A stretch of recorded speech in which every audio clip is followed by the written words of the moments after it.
Hey, what's up, everybody? Video 44 coming at you with another video. All right, so got another series to talk about. I'm trying to get all these series out. I didn't even as much as glance at the rosters of these teams. I'm winging it, so this is probably not the most informed way of doing things. But I'm just gonna wing it, man. Orlando versus Boston. I'm a Laker fan. I don't care to see Boston win a single game ever again. And I'll put that out there. But I will be as unbiased as humanly possible in this assessment. So, the Orlando Magic, after winning their play-in tournament game against the Atlanta Hawks, draw the Boston Celtics, who historically they have done better against than most teams of their caliber. Better. I ain't saying they're killing the Celtics, but they have taken their bite out of the Boston Celtics over the years pretty well for a team that hasn't won a championship. You know, they get their little regular season victories on these guys. And if I'm not mistaken, they have a winning record on the Boston Celtics this year, if I'm not mistaken. And so this is an interesting dynamic because what the Celtics do with shooting the ball can kind of get offset by the defense of the Orlando Magic a little bit. They play better defense than most teams. In fact, the Orlando Magic are probably the best defensive Eastern Conference team right now. And so when you consider that, you have to give Orlando some leeway to say that they might be able to take a bite out of this really good NBA championship team. The defending champ Boston Celtics are still being led by guys that are in their prime at the end of the day. They might be surrounded by some guys that I'm not so sure about to a degree, but the guys that they have in their prime that I know are going to ball out certainly are Jason Tatum, Jaylen Brown, and Derek White. Those three, I don't have any questions about. I kind of have questions about some other guys on this team, though. Porzingis, what's his health looking like? Can I trust him to be on the floor all playoffs long, or is he going to be in and out of the lineup? You know, I think this has been a very down year for Jrue Holiday, even though I'm still a believer in his overall defensive ability. Offensively, it seems like he's kind of had some real issues coming back from injury this season. Is he 100%? Can we expect he will reach his ceiling? Will it be necessary for the Boston Celtics to reach their ceiling as a team? Maybe not. But can he be better than he's been throughout the course of parts of the regular season? And that's going to be a question for me. But I don't know that really hurts them against an Orlando Magic team that quite honestly just has trouble scoring the ball, man. Now, they did score 120 points against the Atlanta Hawks in this play-in tournament game, but the Hawks defense is not what you would expect the Boston Celtics defense to be. Not to mention that the Boston Celtics can drop literally like 30 made threes on like 60 attempts. They literally can. And if that's happening, all bets are off. But the one thing I like about the Orlando Magic when looking at this series is that they can really be problem size-wise.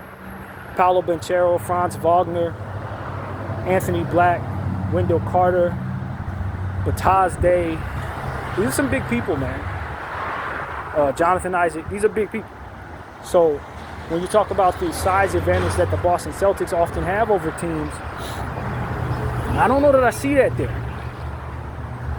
But the shot making, when you talk about a team that specializes in scoring the ball from behind the arc, shooting 1,000,000 threes a night, and then you look at another team that's having a hard time hitting shots.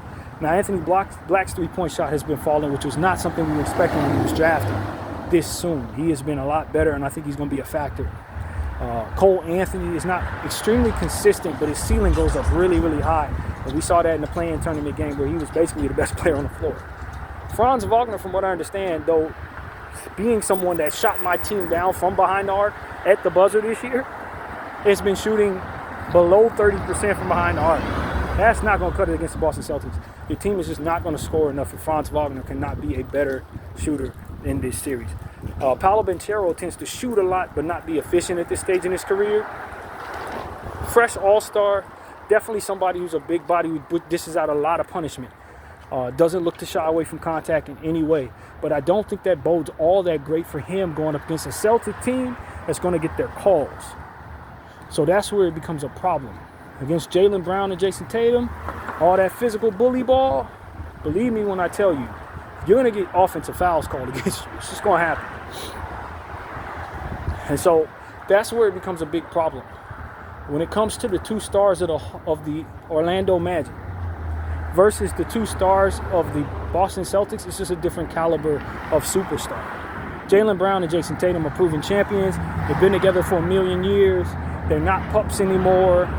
They're in their prime, and they're rolling. So I don't really see how Franz Wagner and Paolo Banchero can outplay them for 4 out of 7 basketball games. I just don't see that being possible.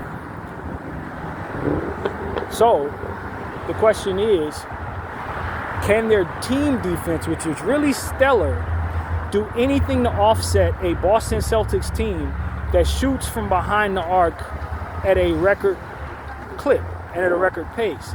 And the answer is, I doubt it. Very, very seriously, I doubt it. I think the Boston Celtics are just a little too much for the Orlando Magic. It's currently constructed.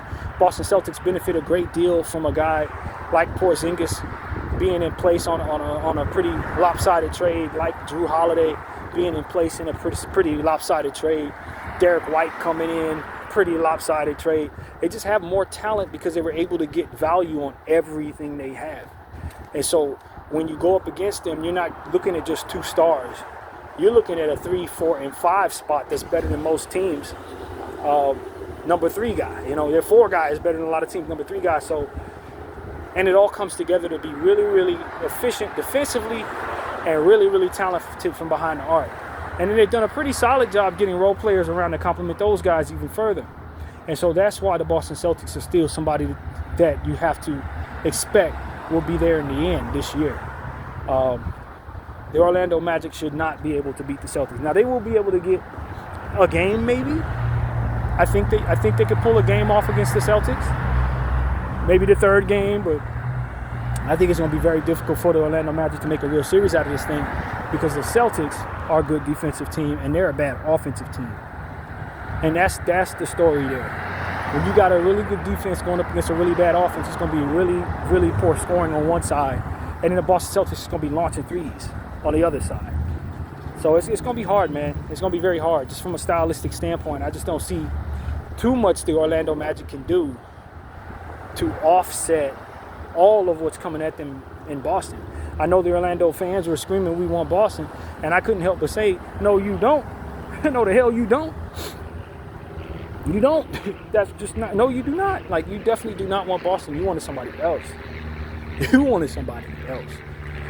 And so I think this could be a quick and painless type of situation. Even though in the regular season Orlando had a lot of success against Boston, from what I understand, I don't see them having any in the postseason at all. So I'm going to say, off the strength of them being able to beat this team in the regular season, that the Orlando Magic will get a win in the series.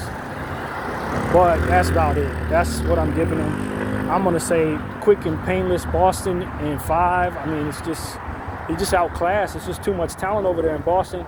Stylistically, you have too many issues that play straight into Boston's hands to their strength. And so it's just tough to see it work out, man. Orlando's kind of been hit with some bad injuries, too, that really threw them off. I'd feel a lot better if Franz Wagner was still out there, if Jalen Suggs was still out there. I feel so much better, you know what I mean? But I think you can run defense against traditional basketball teams and feel great that you can really hold them under their average. But 4 out of 7 times going up against a 3-point launching team with a super unit, that's just not realistic, y'all. It's not realistic. And so that's what I see there. It's going to require Boston to have a very bad shooting game from multiple guys, from multiple guys, in my opinion, playing into the defensive hands of the Orlando Magic. And then from there, the Orlando Magic playing above what it is that they've been doing all season in their shot making and execution in order for them to really make a real series out of this thing. I just don't see it. I don't see it. It's going to require some injuries, if not that. So, yeah, man. I hate saying this, but Boston in 5. BDL 44. I thank you all for watching.